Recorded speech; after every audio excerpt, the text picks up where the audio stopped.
देखिए, आज हम उस सीट की बात करेंगे जिस सीट पर दो पार्टियों की दावेदारी हो रही है, जिस सीट पर दो पार्टियों के बीच इस बात को कहा जा रहा है कि इस सीट से अगर हम लड़ेंगे तो हम ही इस सीट से चुनाव लड़ेंगे। और वे पार्टी कौन कौन से है और दो पार्टियों में चाचा और भतीजे की लड़ाई में किसकी जीत होती है, इस बात को भी देखना है। आपको बता दें कि हम बात करने जा रहे हैं बिहार के हाजीपुर लोकसभा सीट की। और हाजीपुर लोकसभा सीट से चुनावी मैदान में आखिर रहेगा तो कौन रहेगा। चाचा और भतीजे ने दोनों तरफ से तैयारी कर ली है। आपको बता दें कि हाजीपुर लोकसभा सीट से इस वक्त मौजूदा समय में सांसद है पशुपति पारस। पशुपति पारस फुल तरीके से तैयारी कर ली है हाजीपुर लोकसभा सीट से। और इतना ही नहीं, आपको बता दें कि केंद्र में पशुपति पारस मंत्री भी है। और वही नहीं, आपको बता दें कि पशुपति पारस का इस बात का भी दावा हो रहा है कि अगर हम चुनावी मैदान में रहेंगे तो हाजीपुर लोकसभा सीट से ही रहेंगे।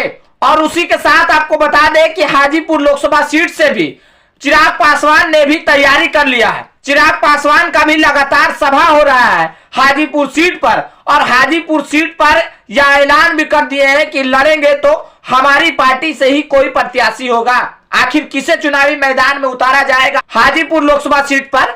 और आपको बता दें कि देखिए, आखिर किसके खाते में सीट जाता है। हाजीपुर की सीट इसलिए अहम माना जाता है क्योंकि आपको बता दें कि हाजीपुर लोकसभा सीट जो है रामविलास पासवान की परंपरागत सीट मानी जाती है।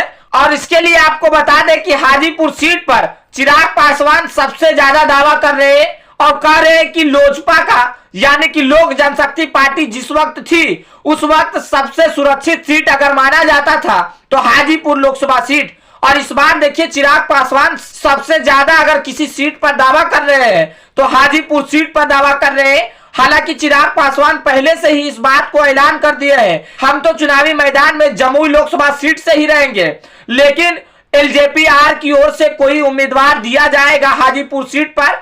और हाजीपुर की सीट चिराग पासवान इतनी आसानी से छोड़ना नहीं चाहते हैं। वहीं दूसरी ओर आपको बता दें कि पशुपति पारस भी पीछे हटने को तैयार नहीं है।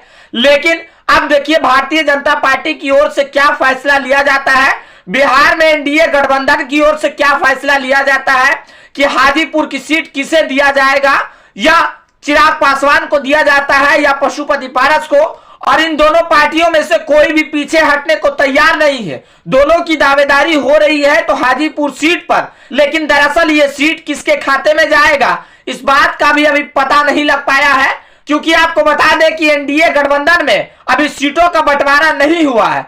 आगे देखिए क्या कुछ होता है। सीट बंटवारे के बाद सब कुछ पता चल जाएगा कि हाजीपुर की सीट किसके खाते में गया है और उसके साथ ही साथ जमुई लोकसभा सीट किसके खाते में गया है। इस बात का सब कुछ फाइनल हो जाएगा। फिलहाल आज के लिए इतना ही। अगर इस वीडियो को YouTube चैनल पर देख रहे हैं तो हमारे चैनल को सब्सक्राइब कर लीजिएगा। अगर इस वीडियो को Facebook पेज पर देख रहे हैं तो हमारे पेज को फॉलो कर लीजिएगा। कमेंट बॉक्स में अपनी प्रतिक्रिया जरूर दें। मिलते हैं अगली वीडियो में, तब तक के लिए जय हिंद, जय भारत।